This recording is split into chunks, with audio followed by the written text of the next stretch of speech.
नमस्कार दोस्तों, मैं भारती त्रिवेदी गुजरात से शब्दों का मेला यूट्यूब चैनल में आप सभी दोस्तों का स्वागत है। आज मैं एक कहानी सुनाती हूँ जिसका टाइटल है अंधकार से उजाले की ओर। हिंदी में कहानी लिखना और सुनाना मेरा यह पहला प्रयास है। यदि आपको मेरा ये वीडियो पसंद आए तो इसे लाइक करना, सब्सक्राइब करना और ज्यादा से ज्यादा लोगों तक शेयर करना। दर्शित एक छोटे से गांव का किसान परिवार का लड़का था। उसे बचपन से ही पढ़ लिख के इंजीनियर बनने का ख्वाब उसने देखा था। कंप्यूटर फील्ड में वो अपनी कैरियर बनाना चाहता था। इसलिए जब वो 12वीं साइंस पास हुआ तो उसने अपना दाखिला शहर की एक इंजीनियरिंग कॉलेज में करवाया। वह कॉलेज हॉस्टल में अपने दोस्तों के साथ रहने लगा। थोड़ा सा रंगीन मिजाजी था पर दिल का बड़ा साफ था। एक दिन जब वो अपने दोस्तों के साथ कॉलेज कैंटीन में था तब सहसा वो देखता है कि अपनी ही क्लास की नेहा को कुछ आवारा लड़के छेड़ रहे थे। दर्शित से ये देखा नहीं जाता। वो तुरंत ही नेहा को उन आवारा लड़कों से छुड़वाता है। डर के मारे वो लड़के तो भाग जाते हैं पर दर्शित मन ही मन नेहा को चाहने लगता है। कुछ न कुछ बहाना बनाकर वो नेहा के करीब रहने की कोशिश करता है। नेहा का साथ उसे अच्छा लगने लगता है, किंतु नेहा वो तो सिर्फ दर्शित का इस्तेमाल किए जा रही थी, जबकि दर्शित नेहा को सच्चे मन से चाहने लगा था।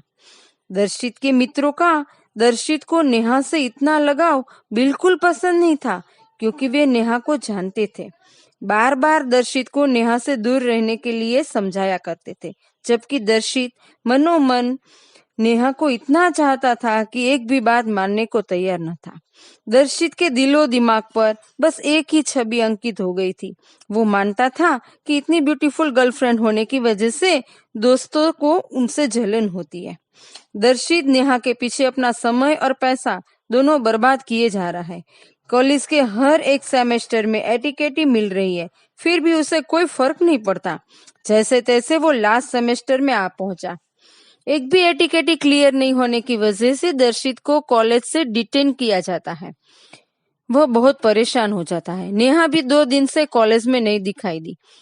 कितने कॉल्स किए लेकिन कोई भी रिप्लाई नहीं। परेशानी 2 गुनी होती जा रही थी। उसने सोचा कि नेहा को मिलने के लिए गर्ल्स हॉस्टल ही चला जाता हूँ।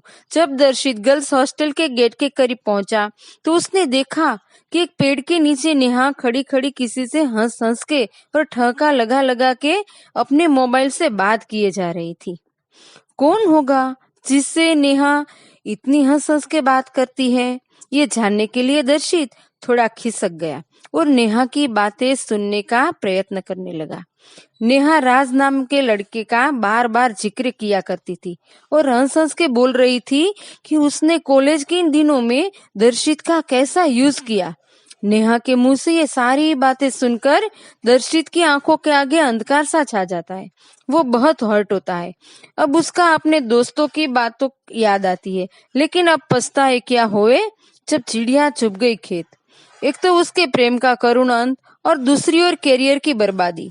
बचपन से जिन आंखों ने स्वप्न कैद किया था, अब सचमुच ये स्वप्न बनकर रह गया था।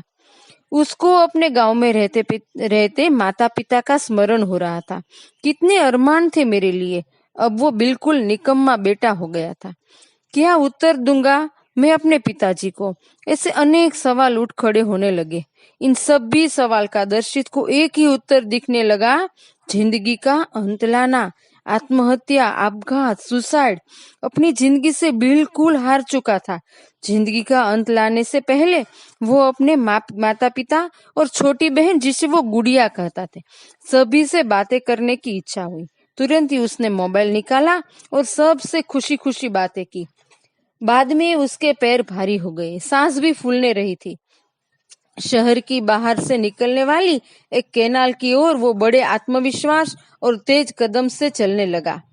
ऐसी वीरान जगह की ओर पहुंच गया जहां लोगों की आवन जावन बहुत कम रहती थी। पानी में कूदने से पहले दर्शित ने आंखें बंद कर दी और ईश्वर और अपने माता पिताजी से माफी मांगी और बस छलांग लगाने ही वाला था कि कैनाल की सामनी साइड से कुछ लोगों का झुंड था जो दर्शित को मदद के लिए आवाज दिए जा रहा था। जब दर्शित ने देखा तो कोई आदमी डूब रहा था और भारी जल प्रवाह की मोजों से वो डूबता हुआ आदमी उसकी ओर आ रहा था। दर्शित गांव का लड़का था और अच्छा तैराकी भी था, इसलिए एक छलांग से कूद पड़ा कैनाल में और डूब रहा था। इसके बिल्कुल करीब पहुंचा तो देखा कि एक 9-10 साल का बच्चा था जो डूब रहा था। दर्शित ने उस बच्चे को अपनी पीठ पर बैठा दिया और कैनाल की इस साइड जा पहुंचा जहां लोगों का झुंड उसका इंतजार कर रहा था। दर्शित ने बच्चा बेहोश हो गया था। दर्शित ने बच्चे को उल्टा लेटा दिया और उसकी पीठ पर प्रेशर डाला कि चूंकि सारा पानी बाहर आ सके। स्कूली बच्चे को लेकर 2-3 टीचर पिकनिक पर आई हुई थी और एक बच्चा लापरवाही से कैनाल में जा गिरा। उसके पेरेंट को भी कॉल करके बुलाया गया था। उसकी माता का आक्रंद और उसकी तड़प को देखकर दर्शित को अपनी माता की याद आ गई। बच्चे को तो उनकी माँ ने सिर्फ 10 साल का ही किया था, लेकिन मेरी माँ ने तो मुझे 20 साल तक संभाला है। अगर मुझे कुछ हो गया होता तो मेरी माँ की हालत क्या होती। वो मन ही मन इस छोटे से बच्चे का शुक्रिया अदा करता है। इतनी ही देर में बच्चे का पिता दर्शित के पास आकर 2 हाथ जोड़कर रो पड़ता है और दर्शित का बार बार शुक्रिया अदा करने लगता है। उसके बाद इस बच्चे के पिताजी ने दर्शित का गांव, नाम और शिक्षा संबंधी पूछताछ करने लगी। तब दर्शित थोड़ी सी हिचकिचाहट फील करता है। बच्चे का पिता दर्शित को बेझिझक अपनी परेशानियां बयां करने को कहते हैं।